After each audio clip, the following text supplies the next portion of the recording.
In this tutorial, you will learn how to train your expert using a publicly accessible website. First, we need to edit the expert. In the left menu, under Settings, click Experts. Next, find the expert you want to edit and click the pencil icon to edit it. Click the Data tab. Click Web Data in the menu. Now click the Add Website button. In the website URL field, enter the URL of the website you want to add. Next, enter any paths to exclude from training. We recommend excluding blogs, as their keyword-rich content can sometimes overshadow more relevant pages. Click the Add button to add the excluded path. Click Scan Now to begin scanning. The time it takes will depend on how many pages the site has and if it includes a sitemap. Without a sitemap, the scan may take longer. Once discovery is complete and you see a list of discovered pages, click Add to Expert.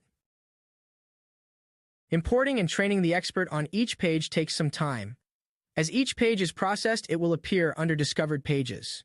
Once a page is listed there, the expert is trained on its content and can begin using it to answer questions. Congratulations! You've successfully trained your expert using your website content, making it well prepared to answer questions. Remember, you can keep improving your expert by adding, updating, and refining its knowledge over time.